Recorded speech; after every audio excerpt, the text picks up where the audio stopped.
28 August সন্ধ্যা 5 ঘটিকায় পানিসাগর আঞ্চলিক শারীর শিক্ষণ মহাবিদ্যালয়ের ডক্টর অরুণাভ রায় সিনথেটিক অ্যাথলেটিক ট্রেকে অনুষ্ঠিত হয় উত্তর জেলা স্কুল স্পোর্টস বোর্ডের উদ্যোগে রাজ্য যুব বিষয়ক ও ক্রীড়া দপ্তরের ব্যবস্থাপনায় 3 দিবসীয় অনূর্ধ্ব 14-17 এবং 19 অ্যাথলেটিক রাজ্য ভিত্তিক স্কুল স্পোর্টস কম্পিটিশন 2025-26 পার্ট 3 এর সমাপনী অনুষ্ঠান।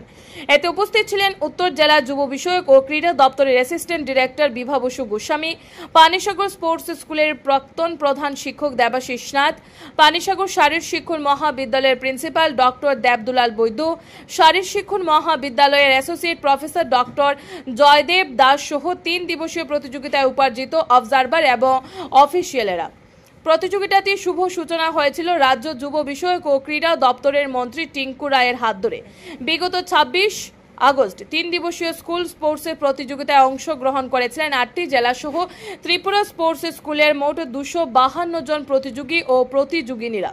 3 দিবসীয় অ্যাথলেটিক প্রতিযোগিতায় অনূর্ধ্ব 14-17 এবং 19 বিভাগে প্রতিযোগিতায় অনুষ্ঠিত হয় 98টি ইভেন্টের উপর প্রতিযোগিতা। 3 দিবসীয় প্রতিযোগিতায় ন্যাশনাল মিটে খেলা চূড়ান্ত বাছাই পর্বে অংশগ্রহণের সুযোগ পায় অনূর্ধ্ব 14 বিভাগের বালক 8 জন এবং বালিকা 8 জন, অনূর্ধ্ব 17 বিভাগে বালক 17 জন এবং বালিকা 10 জন এবং অনূর্ধ্ব 19 বিভাগে বালক 10 জন এবং বালিকা 9 জন মিলে সর্বমোট 55 জন বালক বালিকা।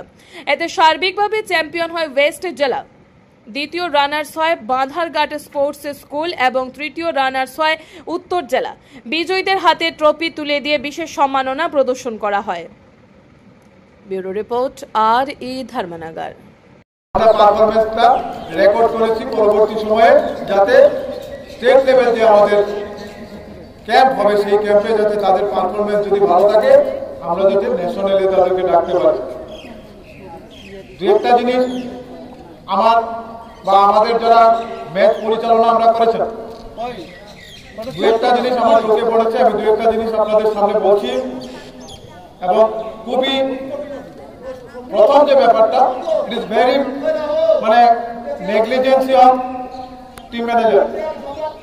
আপনাদের মনে আছে যে আমি, রাজেশ দা, অমিয় দা এবং আমাদের অবজারভার টিম মিটিংয়ে আমরা একটা কথা বলেছিলাম, একটা ফর্ম দিয়েছিলাম এই ফর্মটা ফিল আপ করে দেওয়ার জন্য। এই ফর্মটা কারেক্টলি ফিল আপ করতে পেরেছে মাত্র 2টো ডিস্ট্রিক্ট, একটা ওয়েস্ট আর একটা Unakoti. It is very very irresponsibility of the coaches.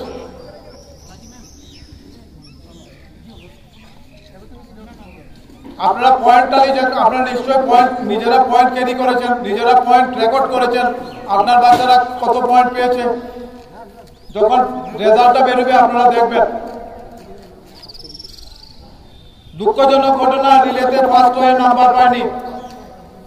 রেসপন্সিবিলিটিটা কে নেবে? কে নেবে রেসপন্সিবিলিটিটা? রিলেতে প্রথম হয়ে নাম্বার পায়নি একমাত্র ফর্ম ফিল আপ না করার জন্য। It is a competition. বারবার একটা কথা মনে রাখবেন, ইট ইজ এ কম্পিটিশন। আমি আসলাম, ঘুরলাম, বাচ্চারা খেললো, আমি চলে গেলাম, এটা না, কিন্তু সেই দিন চলে গেছে। আমি প্রথম দিন থেকে বারবার বলছি, যদি কারো ফর্ম ফিল আপ করতে অসুবিধা হয়, যারা টেকনিক্যাল পার্সন আছেন তাদের সাথে আপনারা যোগাযোগ করবেন। কেউ করেন না। জবাবটা কিন্তু আমাদের দিতে হয়। ইভেন নর্থ ডিস্ট্রিক্টের যে রিলের যে রেজাল্ট, আমরা যে ফার্স্ট থার্ড বা সেকেন্ড হয়েছি, সেই রেজাল্টটা পর্যন্ত অ্যাড হয়েছে।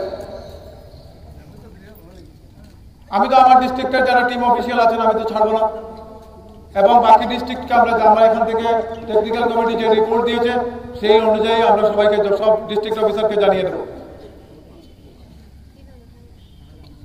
সারা বছর পরিশ্রম করার পর একটা মিট তুলতে গিয়ে সারা বছর বাচ্চাদেরকে প্র্যাকটিস করিয়ে এত টাকা খরচ করে আমি যদি পারফরমেন্স না আনতে পারি, হোয়াট ইজ ইট? আমার তো এটা কোনো কাজে আসবে না।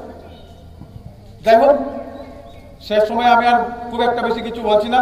আরেকটা জিনিস, কয়েকটা জায়গাতে দেখা গেছে বাচ্চারা ফলস স্টার্ট নিয়েছে, বিশেষ করে আন্ডার 14 এর বাচ্চাদেরকে আপনারা এই জায়গার জিনিসটা লক্ষ্য রাখবেন।